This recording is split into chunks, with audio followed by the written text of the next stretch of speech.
Thank you very much, Thomas. Thank you, all of you.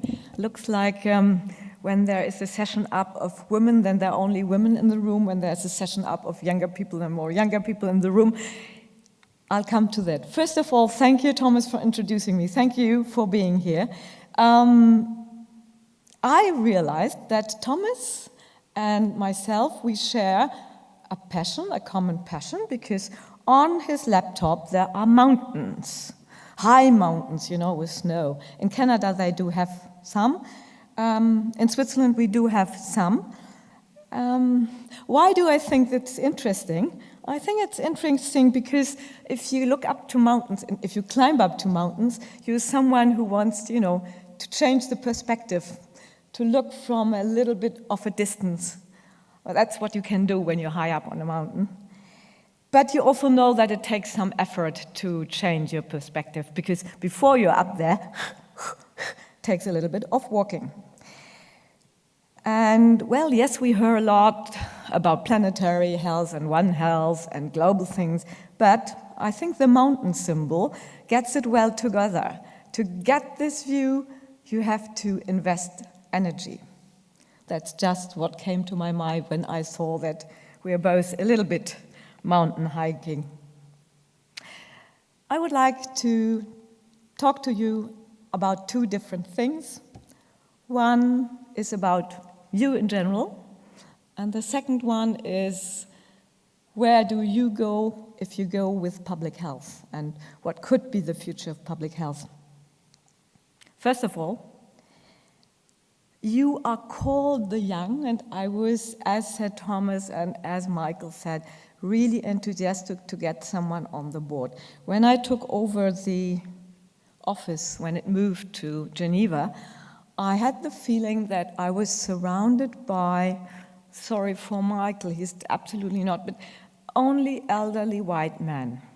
And one of my topics was I would like to change that, to have more diversity, because for a long time in my academic life, that was exactly what I have been surrounded by, elderly white men who mansplained me to a little girl how the world goes.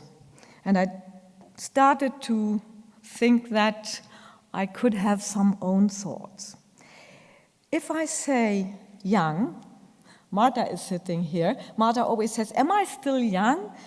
It's a difficult concept, you know. It's a very difficult concept. And we had a hard time to define whom we put as, and where is, you have seen 40, 30, whatever. I think we shouldn't start with figures, and we should never, I don't know if some of you have been here when I gave some opening remarks, I think we should never split people up in those and the others. So like gender and race shouldn't be a criterion to split people. I think also age should not become a criterion to split people. Our force is to be together. But this being said, I think there are specific things that you can do when you are in this part of your life where you arrange, where you ask yourself where I go, if you are still to decide your private life, a lot of decisions. I think there you have possibilities that are specific to this part of, let's say, first part of your life.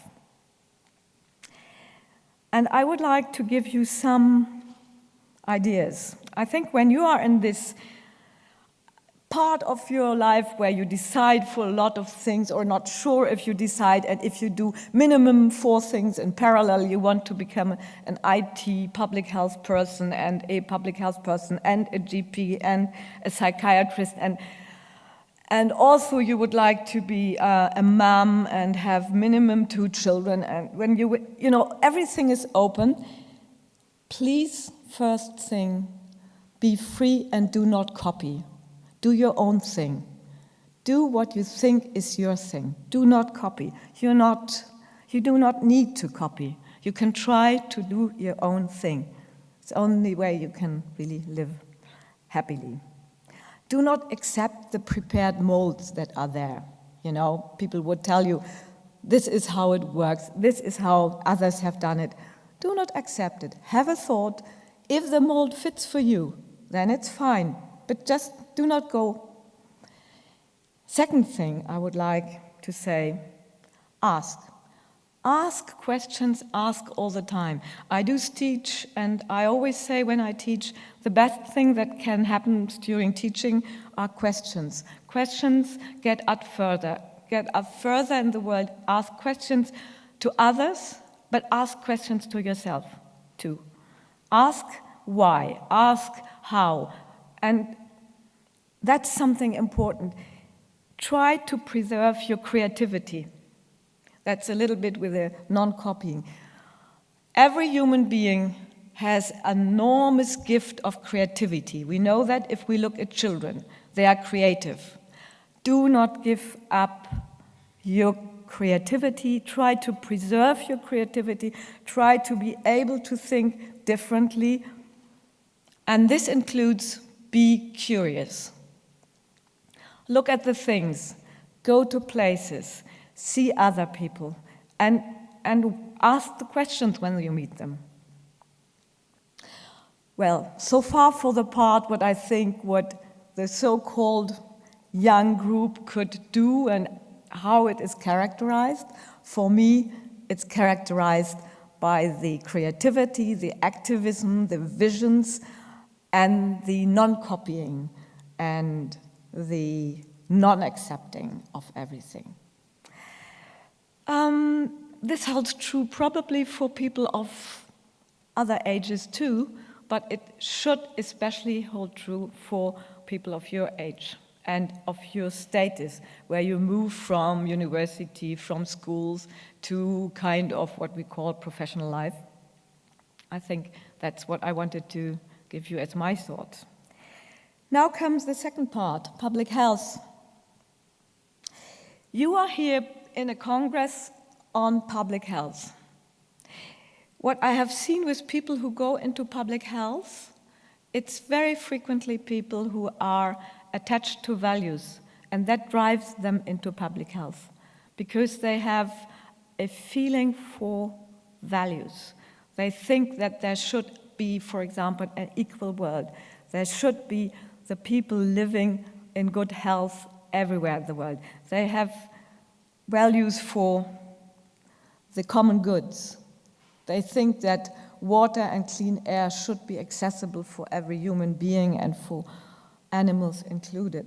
And frequently, it's the values that attract people to public health. It's not always said, but if you go to someone who went into public health and explains you, well, my way was through, first I did that and then I moved up, it very frequently comes out that yes, they wanted to make an impact, they wanted to make positive changes in the sense for values. Now the question we have been discussing in this Congress, especially this morning, this morning session also, and others also is, okay, when the values are the basis what we are doing, and if, as Rüdiger Krech said, the status of health could serve as an indicator or as a compass to how far we are away or close to our values, then I think what we need for public health, for global public health, which for me is public health, is global because we can no longer separate any place in this world out, not Switzerland and not the United States of America, not other countries who want to single out themselves. By the way, national borders are an artifact of the 19th century. Sorry, this was my remark of a historian. Then what do we need and where will public health go? I think a little bit of what is going is in our global charter. I invite you to have a look at it at our booth. We have it.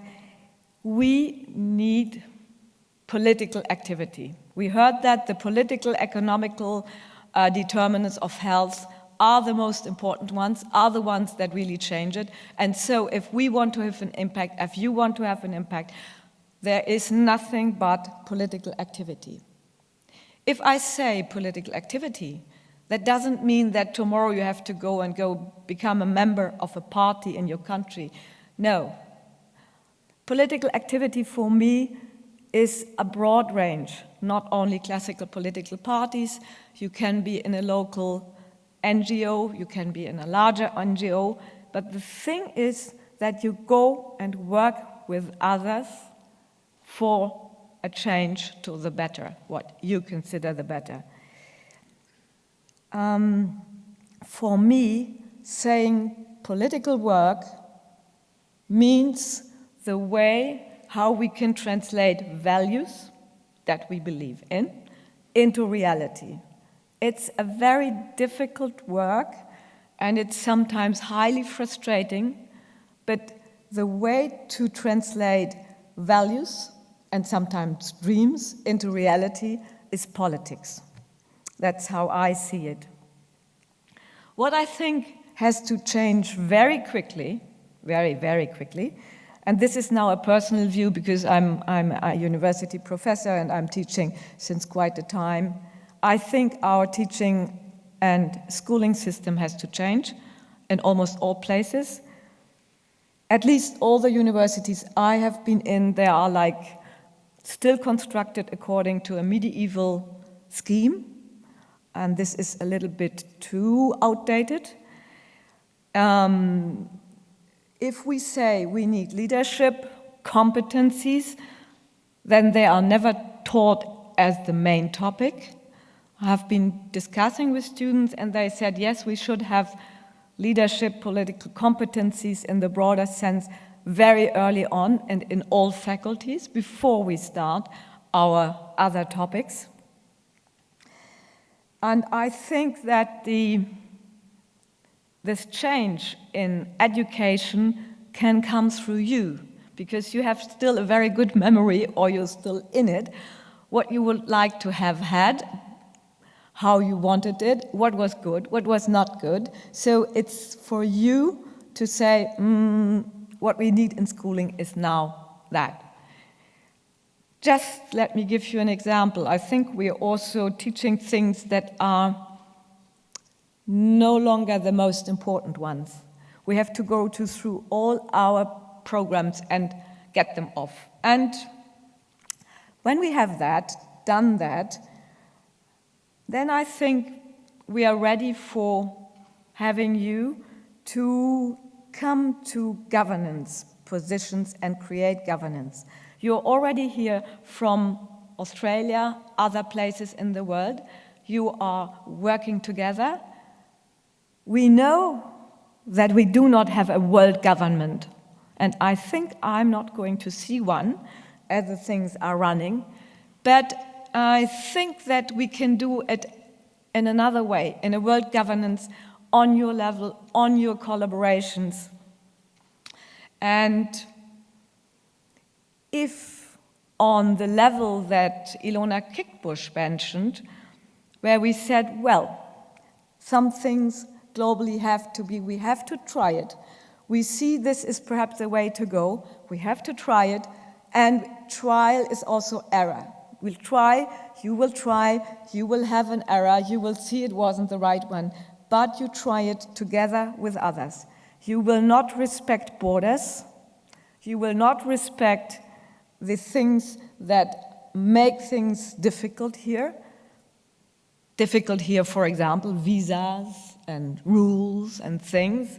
I hope that for the next conference we will have almost no visa thing, because I think that is one of the unfair, unequal things in our world, stop people from moving around. The EU said free movement of people, and I think this should be broader than only in the Schengen era. If you use the spaces that are there to do your governance, I think you can make a change. And yes, indeed, I am very enthusiastic. I am there as the executive director of the World Federation to help you wherever you think I could have a little impact. I'm a small person, but I can have a little impact if you think I can. I wish you all the best for what you're going to do. And I said it to Thomas, it starts with frustrations, and it will be on with frustrations, but you will definitely have the impact, because who else? Or to end with a quote that I like from an elderly German statesman who said, when someone complained and said the people are bad and the people I'm working with are not doing this and doing that, he said, yes, I know, it's very difficult, but take the people as they are. They are the only ones we have on this world.